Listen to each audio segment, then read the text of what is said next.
Good morning. My name is Valerie Leonard. I am the founder of Nonprofit Utopia. I want to say thank you so much for joining us, and I thank you so much for your patience. We were supposed to start a half hour ago, and we had some technical difficulty, but nevertheless, we are here.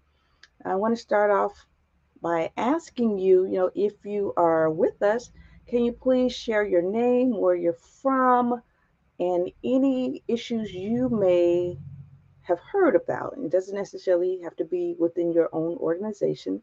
Any issues you may have heard about concerning toxic environments in your nonprofit. We're going to be talking about the 12 signs your nonprofit organization's culture is toxic. And not only are we going to point to the signs, but we're going to share with you some proven solutions as to some of the problems and what you can do about it. All right, you can try this at home. So, without further ado, I am going to share my screen and then we'll get right into it. Um, just a moment.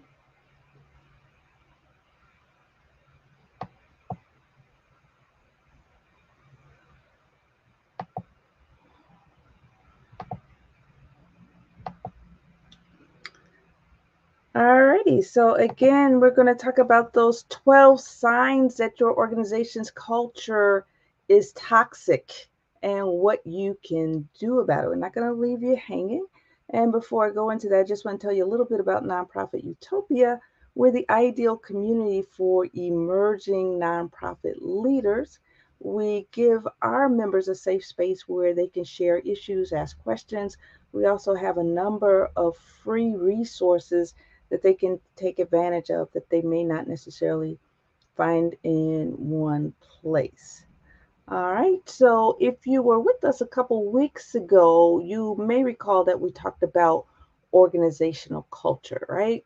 So when we speak about organizational culture, we're talking about the personality of an organization, and there are no two organizations that are exactly alike. They take on the persona of the leadership.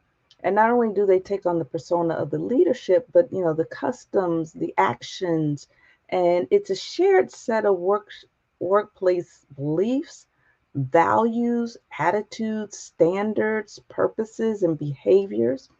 And it's also a reflection of the written rules as well as those unwritten rules that everybody kind of knows, but nobody talks about, right?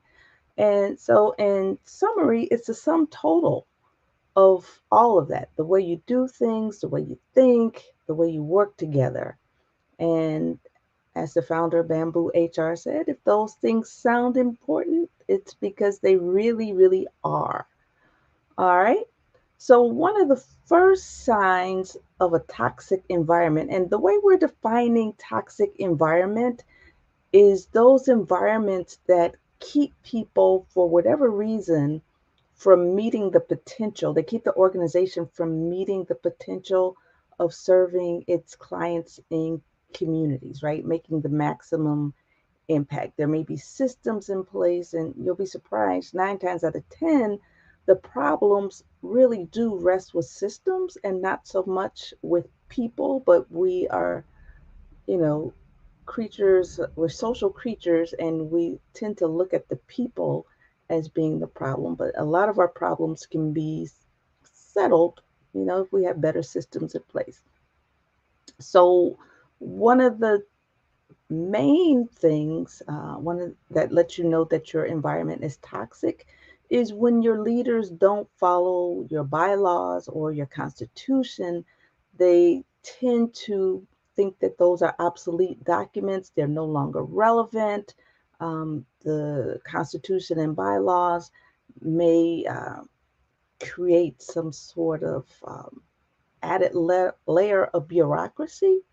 However, when your leaders don't follow the organization's constitution or the bylaws, they're really setting the tone for the entire organization not to follow any rules that they set, right? And when people don't follow rules, you have a group of people who don't follow rules, what you end up with is chaos. And that makes it very, very difficult to understand, what's going on, who's doing what, and it invariably causes conflict, right? So here's some suggestions, right? One of the first things you can do, and I know it sounds crazy, but many organizations don't do this. You bring your constitution and bylaws to every meeting. You give every member a copy, give them a binder with, documents that every board member should have. And you make sure too, when you bring on new members, you include the Constitution and bylaws in the orientation. So if there are any questions, if there is a potential for people to feel like they don't fit within the organization, in terms of the structure and the rules, you can find that out early on. Bring the Constitution and bylaws to every meeting. Not that you're going to be reading them, but invariably, when you're taking a vote, you're taking on a new project, there could be questions, right, about procedure, right, that can be settled very, very quickly. All you got to do is, look at the Constitution and bylaws and see what it says. All right. And then you should also review those once a year to make sure they're still relevant, because we're living in an environment where the only thing that's constant is change. And then obviously, since it's a living document, you want to revise it as necessary. All right. Another indicator that your organization has a toxic environment is the leader's actions aren't in sync with the stated core values. I'm sure we've all seen um, stated core values for our organizations. And this doesn't happen in every organization, but it happens often enough where the leaders aren't walking the walk. Our core values are written and they say one thing, but the way our leaders behave says another. And if you're ever in doubt as to what the true core values of an organization, remember there's a saying, don't watch what people say, right? Watch what they do. All right. So in those cases, you want to uh, pay attention to what the true core values are and see if they really fit with yours. And in many cases, some of that uneasiness that we feel is because our core values are different. The things that are important to us, the way we approach things, the filter that we're looking at all of our decisions and the way we live life could be, in some cases, I know I've been in some environments where my core beliefs and values were diametrically or totally opposite of the environment that I was working in, and I chose to move to, another environment. And this example here, preachers say, do as I say, not as I do. But if a physician had the same disease upon him that I have, and he should bid me to do one thing and he do quite another, should I believe him? And that's from John Selden. And that's not something that happens in our church. We like to say walk the walk and talk the talk, but that is not just for churches. That is for every group. That goes for our families, that goes for our nonprofits, that goes for our block clubs, etc. So the basic common sense remedy for this is to set the example, right? You want to lead by example. If you want a culture that's transparent, then you need to be, as the leader, you need to be transparent. You need to be open and honest about any questions that come to you. If you want people to be more communicative, then you have to be more open to communication. If you want to have an environment where there's teamwork, then you have to get out of your comfort zone. If you're not used to working as a team, then you have to learn to be a better team player and demonstrate that. And then once people see that the leader is actually, walking the walk, then they will naturally fall in line. A third symptom of a toxic environment, and let's just hope that your organization doesn't have all 12 of these, it's usually one or two of these things. But if you have 12 of these, then you have some serious work to do. It's not impossible, but it's just a lot of work to do, and people really need to be committed, right? This is a very common one, unclear roles and responsibilities and lines of authority. This is especially true in organizations that are just starting out, right? Where people tend to just get in where they fit in. You don't have any written job descriptions or any of that stuff, because at first it doesn't seem necessary. But I always work with my clients and tell them, even if you're just starting, you need to think about roles and responsibilities of the board versus staff, and then think of the responsibilities and roles for each of your board members. Come up with job descriptions for the board members as well as the staff that you may not have yet, but you want to make sure that those lines are clear. You want to include um, who reports to whom, right? And another thing that can make the roles unclear is not having clear descriptions in your job descriptions. You might talk about what the person does, but sometimes you might leave out who they interact with or who they report to or who reports to them. And as human nature is, we always try to work within those gray areas. And the people who are really good at working through those gray areas usually manage to take on more power than what's due them, and that can cause a conflict. All right, so here is a four-step process in clarifying roles and responsibilities, and this is the RACI process, right? You want to determine what needs to get done. You want to identify the gaps in responsibilities. And the way you do that is literally list out what work needs to be done, who is doing what, assign people, this, that, and the other. Look at what they're actually doing. And 9 times out of 10, there's going to be somebody in the group that's doing more than he or she should be doing according to their responsibilities. And then there's going to be somebody who's not doing as much as they could be doing. So you identify those gaps, those people who are doing things that are not in alignment with what they should be doing. You give them to the person who should be doing it, and that way you have equity in the workload, and then people are doing things that are uh, more in line with what they're supposed to do. You reduce conflict that way. You also increase accountability. And after you identify those gaps in responsibilities, you want to develop a RACI chart. So you want to list out, the different team members, and then you list out the tasks, and you indicate, right, who's responsible for what task, who, and the responsible person is the person who's actually doing it. You want to look at who's accountable to make sure it's done, and usually that's the person's supervisor or group leader, right? And then you want to look at, who needs to be consulted along the way, who needs to provide input into the decision, into the process. And then you look at who needs to be informed, but they don't necessarily need to be involved in the day to day. And then once you do that chart, you get feedback from the team members.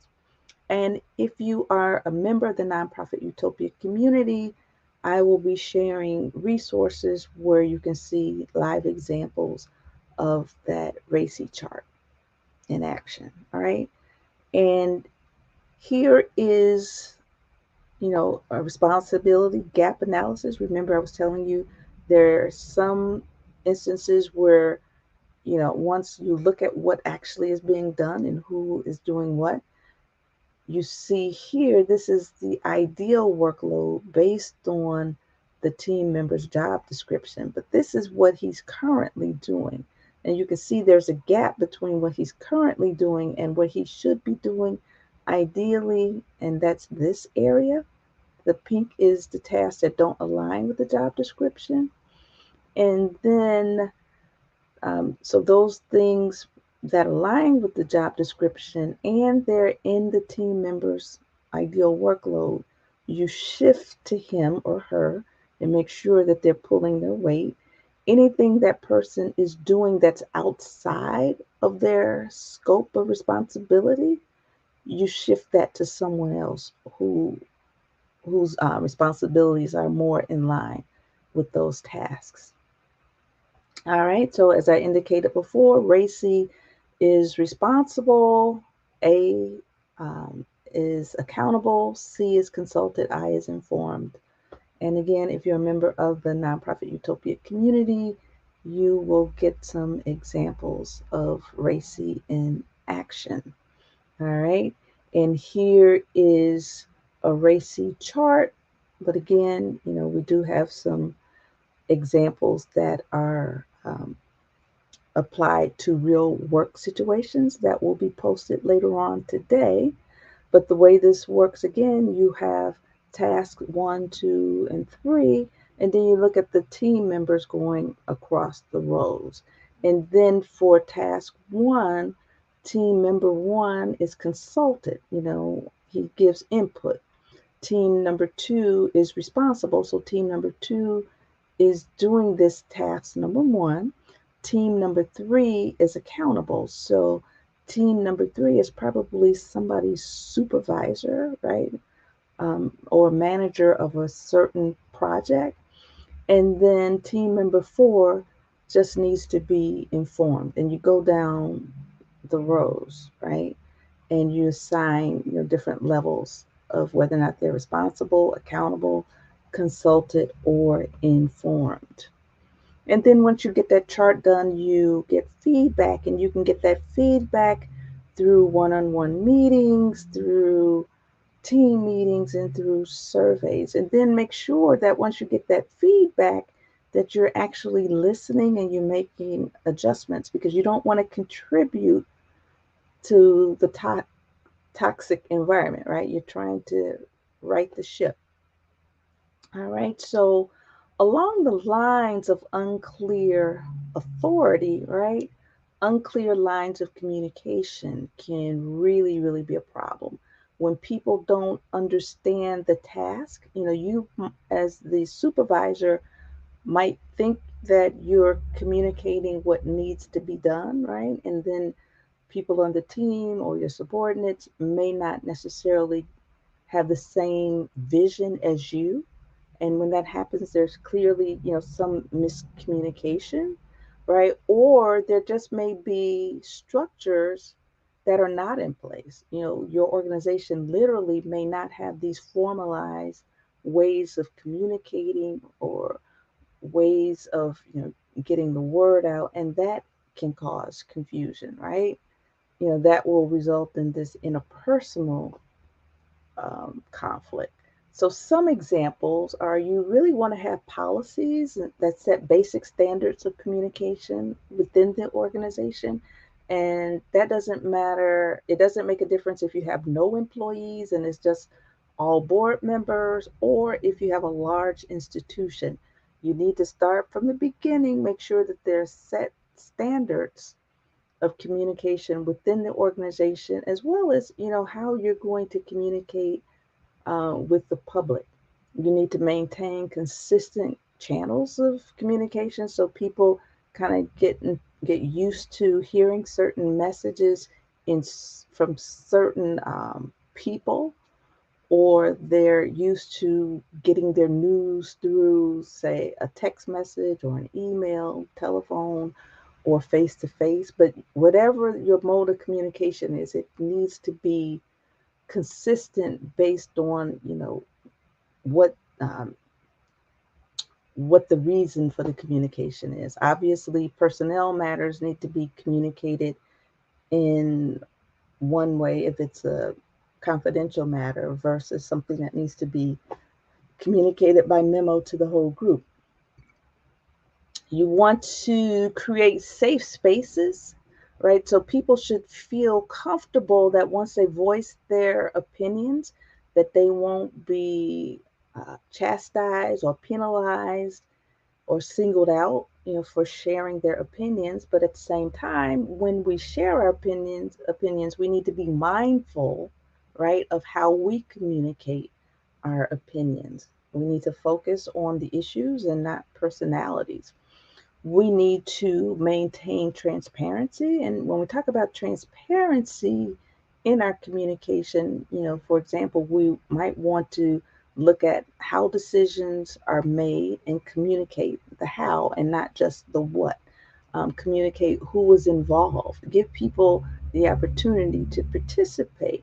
You want to break down silos, so that might mean working with different departments, working with groups of people who might not normally communicate, but make sure these people who are doing different types of work are in on the ground floor of this project, or even with your organization. If you're just starting an organization, you want to get into the habit very early on, not to create silos, but create teams.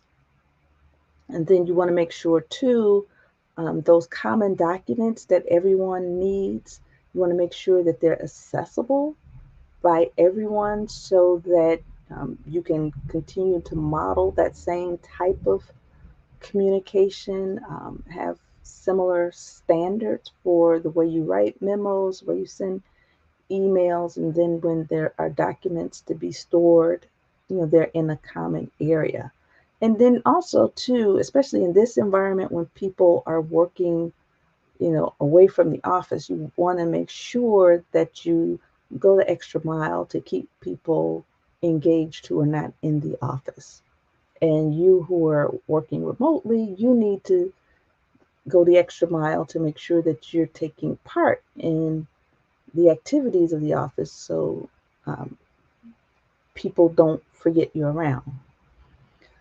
Another sign that your organization has a toxic culture is conflicts go unresolved, right? Some of the largest conflicts, they start off as minor things, but when you are in a situation where people consistently, you know, explain that there's something wrong with the process,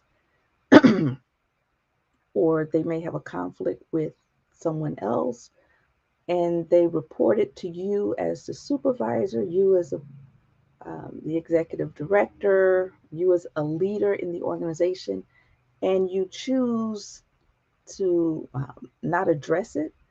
And or if you feel like you have addressed it, you may not have addressed it to the satisfaction of everyone involved. And when people feel like they're not heard, even though one party thinks that it's resolved and the other person doesn't think it's been resolved, then you create a situation where the environment, or the toxicity in that environment, can just fester. So, believe it or not, this care remedy, I got this from First Tee. That's a national association or national organization for young golfers.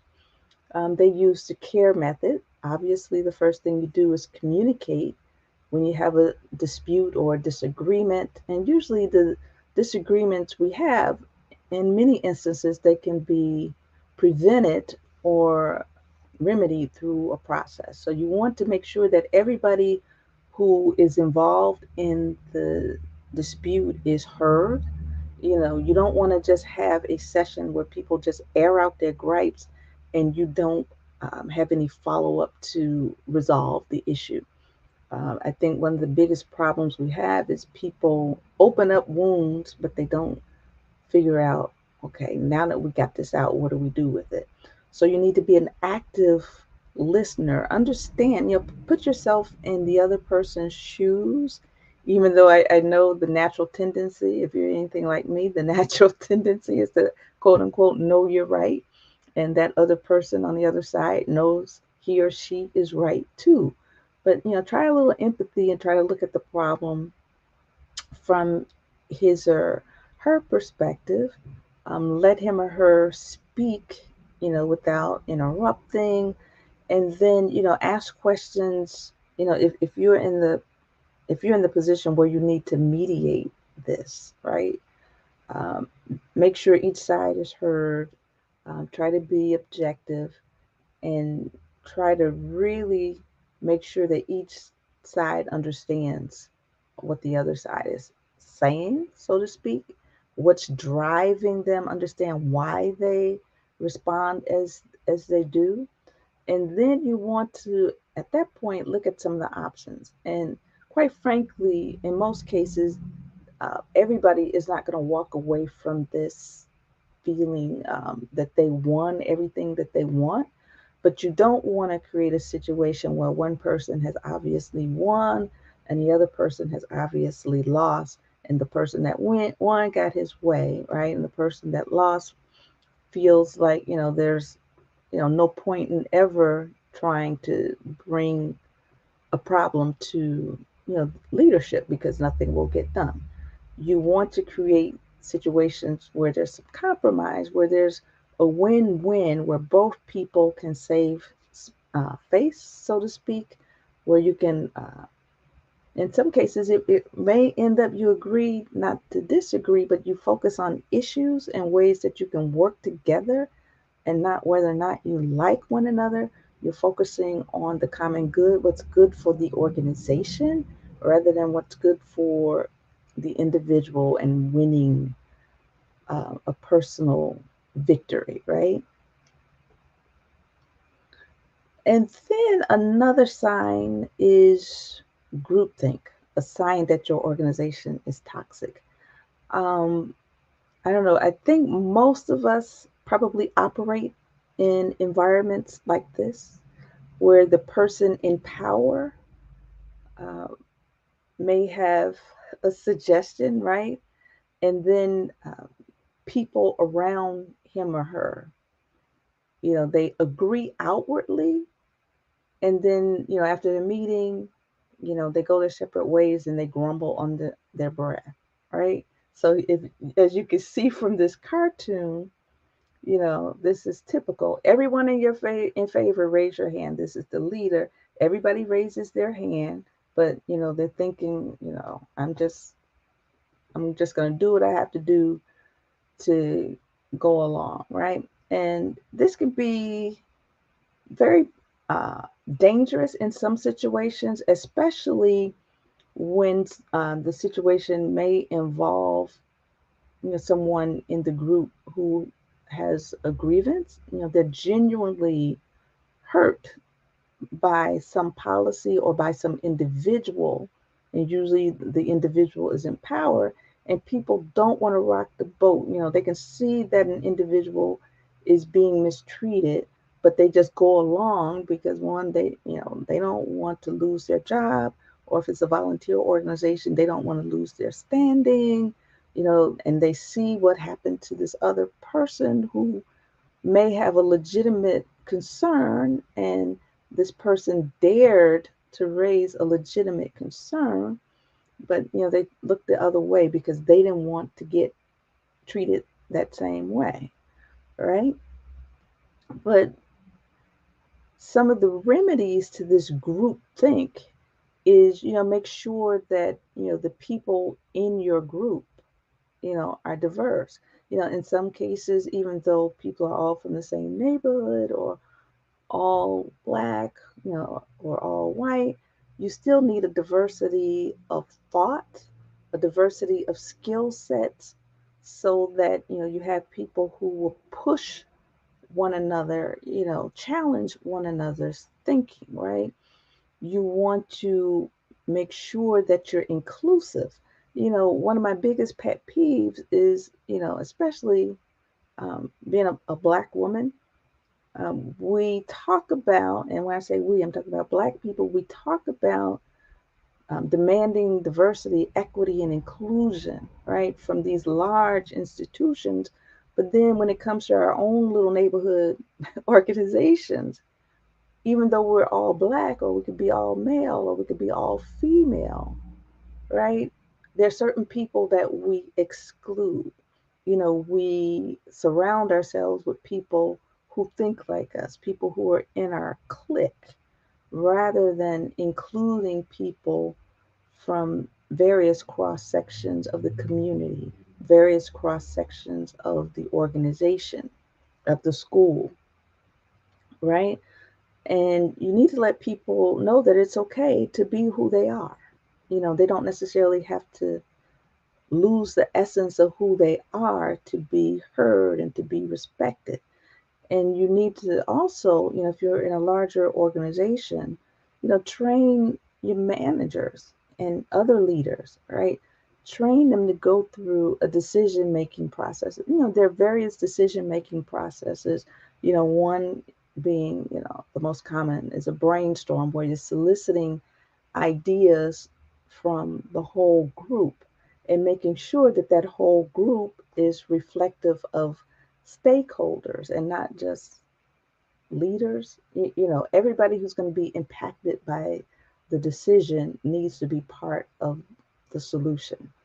You also need to have a plan before you get into conflict of how you're going to address conflicts, right? And how you're going to build teams. And then you want to also make sure too that these policies, that there are policies that are put in place that kind of standardize practices, and then you want to review those and update them as needed. Another symptom of a toxic environment is, you know, stakeholder concerns are not addressed in a timely fashion. You know, people, employees feel like if they bring a concern to management, that, if management doesn't respond immediately, they feel that they're not being heard.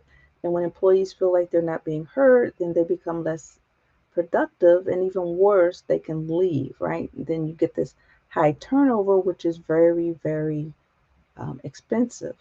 Other stakeholders that you really want to make sure that they're heard, board members, um, they're the ones who are setting the strategic direction.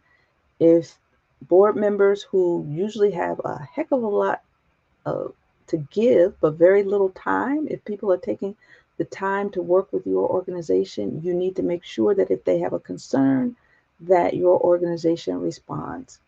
Your clients, but for the grace of God and your clients, where would your organization be? You get funding to serve them. If they have concerns, right?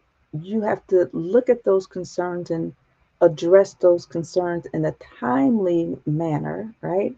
Otherwise, they can walk away from, your organization. They can be served by somebody else. And if enough of those clients walk away, guess what? You lose funding. So a remedy for that is, you want to make sure that you have open feedback loops. So you want to develop formal channels for feedback. That could be positive feedback, complaints, and suggestions, right? And then you want to document the process, right? So you actually have to create policies, right? As well as these channels and mechanisms.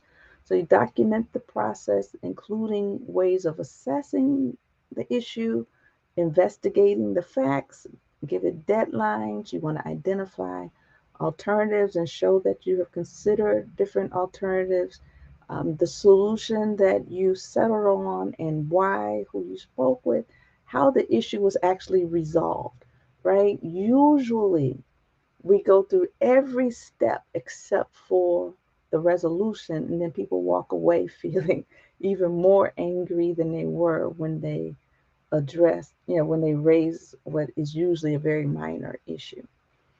All right. And then after you go through that, you want to make sure there's a place in your process where you're going back to the person who originated the complaint or shared the concern and share with them, what the result was and then why.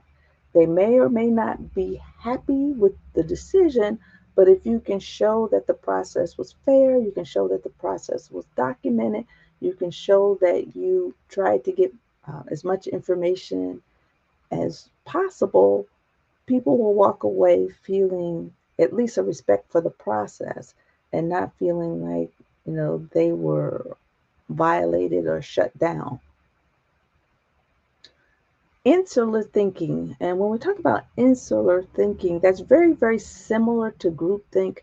Groupthink revolves around, the group taking action, that they're rubber stamping things that the leader of the group, usually this leader is a forceful person and everybody feels like they have to please that person or they're afraid to cross that person.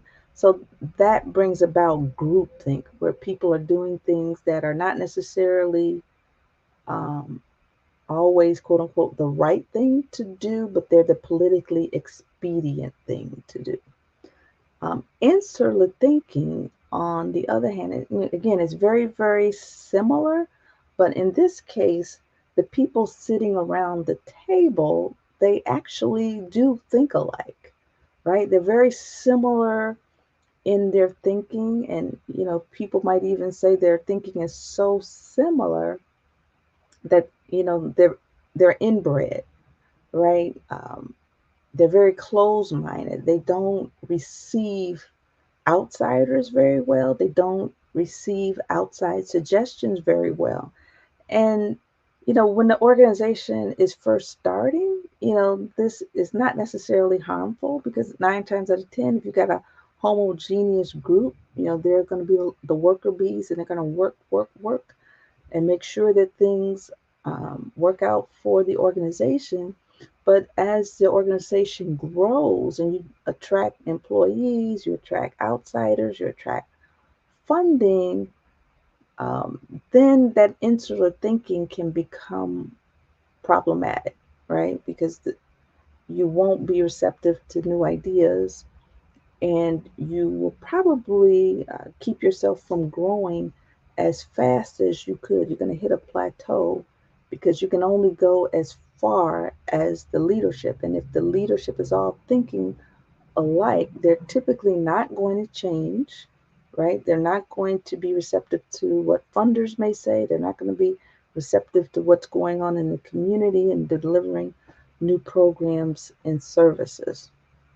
All right. And some of the remedies for insular thinking is making sure that you create space to take on new information, right? There needs to be a leader within that group who is committed, and the group needs to be receptive to bringing on some new information. You might want to do some new training where you have people from outside who are actually doing the training. You might want to have guests from your clients come in and share some of their perspectives. You might, another cure for insular thinking really is diversity. If everybody on your board or everybody on your staff thinks alike, you need to make a conscious effort, right, of bringing on people who think differently. And don't be alarmed that it's probably going to cause a little conflict, because um, new versus old always causes some sort of pushback, but you really do need to open up avenues for new people and new ideas. Another symptom of a toxic environment is lack of transparency. Um, People might know what decisions are made, but they don't know who made the decision, why the decision was made, or who made the decision, or what proof um, management or leadership had that the decision that was made was actually the best. And when people don't understand why certain actions were taken or why certain decisions were made, then they become jaded and distrusting. All right. So, some of the remedies for lack of transparency, you want to maintain regulatory compliance. That means filing all of your 990s and then making those 990s public on your website so people understand your finances, making sure that you share financial information with people, on your board, making sure that those financials are prepared in a way where people can understand where the money comes from, where it goes, audited financials, budget versus actual, making sure that when decisions are made, if it's not the financial information, if it's something may have happened in the organization that may approach crisis level, make sure you share as much information as possible in an objective way, as much as you can, without violating confidentiality. And then you want to also make sure that you're mindful not to hurt people more than they already are hurt. When it comes to just day to day management, you want to make sure, regardless of what level the employee is, he or she needs to understand the organization's overall mission, vision, goals, the strategic plan, and how they fit in. They need to understand the company's performance, the organization's performance. They need to understand when decisions are made, how they're made, the context within which they're made. They need to understand your organization's strengths, weaknesses, opportunities, threats.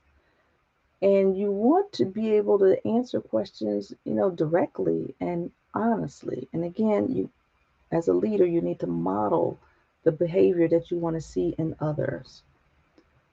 And similar to lack of transparency is lack of accountability, meaning that there needs to be consequences for any negative action or any performance goals that are not met, right? And people all need to be held to the same standards. So when it comes to remedies, when we look at processes, we need to have some sort of performance management system in place where you're looking at the strategies of the organizations and their goals and make sure that every process is aligned with those strategies and you have benchmarks and that let you know whether or not you hit those marks. You're looking at your outcomes, you're looking at performance indicators. And then, as we talked about before, the RACI method also could come into play. It doesn't have to, but if you choose to use the RACI method to make sure that people's workload is in alignment with what their stated responsibilities, you can do that. And then when it comes to people, again, lead by example and hold yourself accountable to the same rules and sanctions that you would others. You want to set team goals and metrics. You want to provide continuous feedback, and it needs to be constructive, right? So people can actually hear you and work on ways they can improve relationships, improve their performance. And then you want to make accountability a habit, right? At all levels, from the uttermost, right, to the lowest ranking person in the organization. And then you want to hold one another accountable, right? And you want to do it with love, right? You don't want to cast blame. Another sign of a toxic environment is disparate treatment and or disparate impact. So disparate treatment, that's usually a term that refers to treating people differently based on their race or gender or whatever, a protected class of people. There's an intentionality around the way you treat protected classes, people who are older. A disparate impact means, you're going to have probably the same result, but you didn't intend to do that, right? You unintentionally did something that would hurt a group of people more, a protected group of people more than people who are not in that protected class. All right, so again, disparate treatment, you have direct discrimination, unequal treatment, it's intentional. Your actions are prejudiced, and you have different standards for different people based on their race or gender. Disparate impact, again, you have the same result, right? But it's unintentional. Your actions could be actually neutral, but the impact it has on others could be just as bad as if you were prejudiced. You got the same standards, right? But these standards have different consequences, because it may impact one group more negatively than another. All right, so a remedy for disparate impact as well as disparate treatment, you want to value diversity in your workplace. All right, make sure that you got people who have different backgrounds, uh, racially, as far as age is concerned, etc. You want to have open channels of communication. You want to have clear personnel policies that um, point out um, how you're going to deal with discrimination, whether it's through disparate impact or disparate treatment. And this is really a case where you want to have an attorney involved. Make sure that they're looking at all of your policies and procedures, not just your employee handbook, but every policy and procedure, because there could be some things that we do, even your job descriptions, that can be prejudicial and we do it unwittingly. And you want to educate your managers, let them know about the different HR rules, and make sure that they understand the consequences of some of the laws. And then again, you want to create an environment where you value diversity, equity, and inclusion, and you want to actually walk the walk and not just talk it. All right, so here are 9 steps to creating a climate of diversity, equity, and inclusion. You want to start off by compiling the data, and based on what the data say, you want to identify what the issues are and the needs. You want to review your policies and practices and see if by any chance there could be some inequity that you didn't even think about it, right? Then you want to identify your business objectives and make sure that they're in alignment with your strategic objectives. You want to get buy-in and support from stakeholders, so that's everybody who is impacted by this DEI initiative. And then you want to implement the initiative, and then you want to communicate the initiatives, and then you want to see how it's working, right? And look at the outcomes, and then you rinse and repeat. You review the data and make adjustments, and you go through that whole process again. And finally, favoritism. Favoritism, just treating people better because, they might be a relative. You might be in a relationship with that person. You might just click better with this person. They might be a relative, right? Could be a spouse, could be somebody you have a business relationship with. We need to be mindful about how we treat others. So obviously, you want to draft a code of conduct that addresses favoritism, but the best remedy for favoritism is to apply the rules equally regardless of who the people are in your relationship to them. You want to let managers know when their actions seem to show favoritism. If you're an employee, you want to gently approach your superiors and let them know what your feelings. And again, you need to, as an employer, create an environment where that feedback um, is not going to result in some sort of retaliation. And then you want to create, metrics, a performance management system where you're focusing on metrics, and make sure too when you develop those metrics that they're not inadvertently um, prejudicial. And then you want to discourage friendship or fraternizing between employees and management. And then you want to again make sure that you enforce all rules equally across the board. And again, once you've gone through all these steps and improve your culture, you want to plan, do, check, and act. So you want to observe, evaluate, analyze, strategize, act, rinse, and repeat. All right.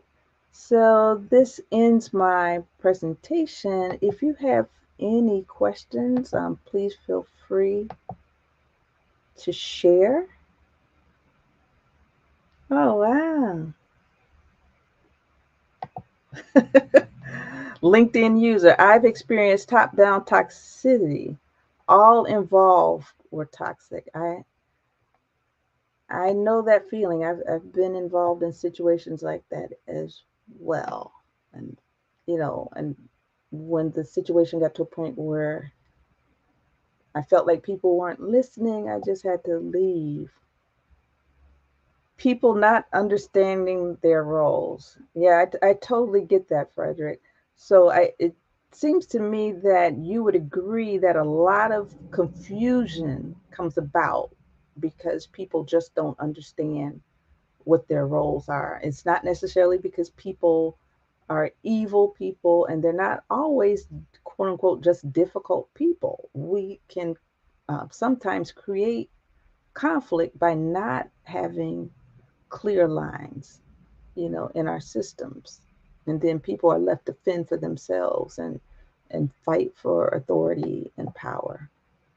And good morning, LinkedIn user. I'm not quite sure who you are.